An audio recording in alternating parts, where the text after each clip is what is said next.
جس کی شان یہ ہے کہ انسان سوچتا ہے کہ دنیا میں سب سے بھاری چیز، مضبوط چیز پہاڑ ہے. یہی تو سوچتا ہے انسان، پہاڑ بڑے مضبوط ہیں. مگر رب ذوالجلال نے فرمایا لو انزلنا هذا القرآن على جبل، اگر ہم اس قرآن کو کسی پہاڑ پر نازل کر دیتے. نکرہ استعمال فرمایا. علماء کی توجہ چاہوں گا، علی الجبل نہیں فرمایا، علی جبل، کسی پہاڑ پر. یہ نکرہ کیوں استعمال فرمایا؟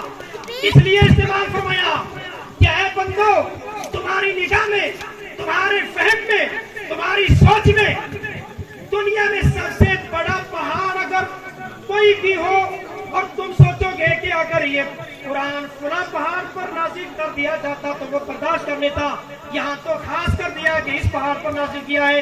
رب ذوالجلال نے نکرے کا لفظ استعمال کر کے خاص نہ کیا، بلکہ اے فرمایا اے بندو، تم جسے بھی اس کو سمجھو، اگر ہم اس پر بھی نازل کر دیتے، کسی بھی پہاڑ پر نازل کر دیتے، لَرَأَيْتَهُ خَاشِعًا مُتَصَدِّعًا مِنْ خَشْيَةِ اللَّهِ، تم ضرور اس کو اللہ کے خوف سے ریزہ ریزہ اور پاش پاش ہوتا ہوا دیکھتے.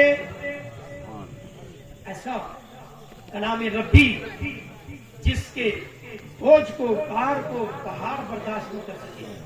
قربان جائے قلب مصطفیٰ پر کہ جہاں پر 6666 آیات کا نزول ہوا تو مصطفیٰ کریم کے قلب اطہر نے اسے برداشت کر لیا جسے پہاڑ برداشت نہیں کر سکتے. اور قربان جائیں مصطفیٰ کے ان امتیوں پر کہ جو اسی پورے قرآن کو اپنے سینے میں محفوظ کر لیتے ہیں. میرے آقا فرماتے ہیں خیرکم من تعلم القرآن وعلمہ، تم میں بہتر وہ ہے جو قرآن سیکھے اور قرآن سکھائے.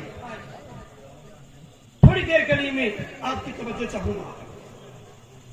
ہم کہتے ہیں کہ بہتر وہ ہے جس کی ساج کی سرزمین پر 2 منزلہ بلڈنگ ہو.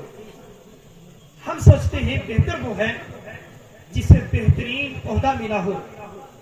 ہماری سوسائٹی میں بہتر اسے سمجھا جاتا ہے جس کا بہترین راجوری میں بنگلہ ہو. ہم اچھا اس سے جانتے ہیں کہ جس کی عالی شان کوٹھی جموں میں ہو. ہم سمجھتے ہیں کہ یہ شان والے ہیں، ان کا مقام اور ان کا مرتبہ ہے. مگر میرے مصطفیٰ فرماتے ہیں خیرکم من تعلم القرآن وعلمہ، اے میرے امتیوں تم میں بہتر وہ ہے جو قرآن کی تعلیم سیکھے خود اور دوسرے کو وہ سکھائے. اب قرآن سیکھنے والا، قرآن سکھانے والا، اس کی تھوڑی سی میں وضاحت کر دوں.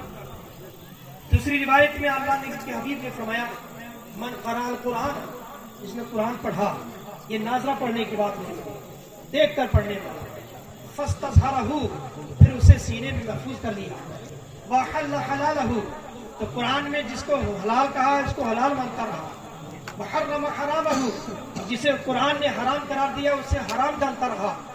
اب یہ سارا کچھ کرنے والا، قرآن پڑھنے والا، اس کے احکامات پر عمل کرنے والا، یعنی عالم بننے کے بعد اس پر عمل کرنے والا، میرے حبیب بشارت دے رہے ہیں ادخلہ اللہ الجنہ، اللہ اسے جنت میں داخل فرمائے گا. اب وہ اکیلا نہیں جائے گا.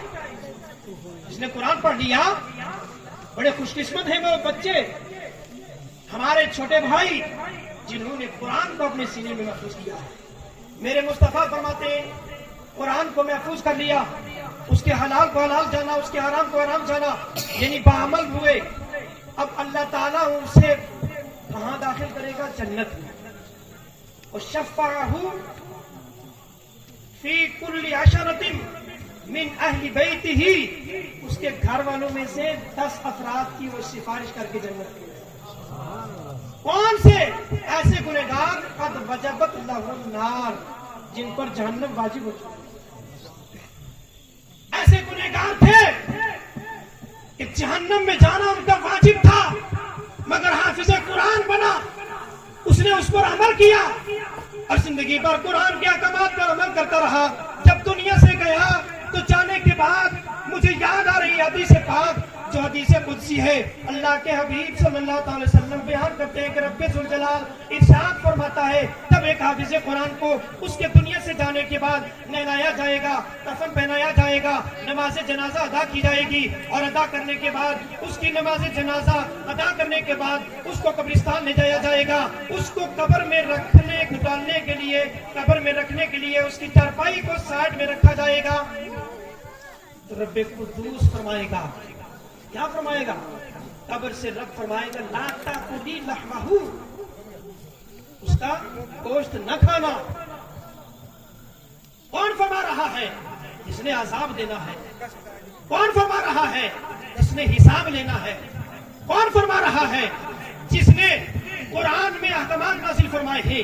وہ رب خود اس قبر سے ارشاد فرماتا ہے اے قبر لا تاکلی لحمہ, تو اسے اس کے گوشت کو نہ کھانا.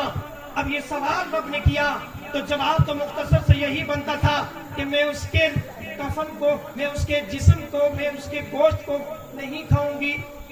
جواب ہو جاتا, جواب تھا, بن گیا تھا, یہ ہو جاتا. مگر قبر کہتی ہے اے باری تعالیٰ کیف آکل لحمہ وکلامک فی جوفہ, مولا میں اس کے جسم کے گوشت کو کیسے کھاؤں کہ تیرا کلام اس کے سینے میں ہے. میں اس کے گوشت کو کیسے کھاؤں کہ تیرا کلام جو اس کے سینے میں ہے. مسلمانوں,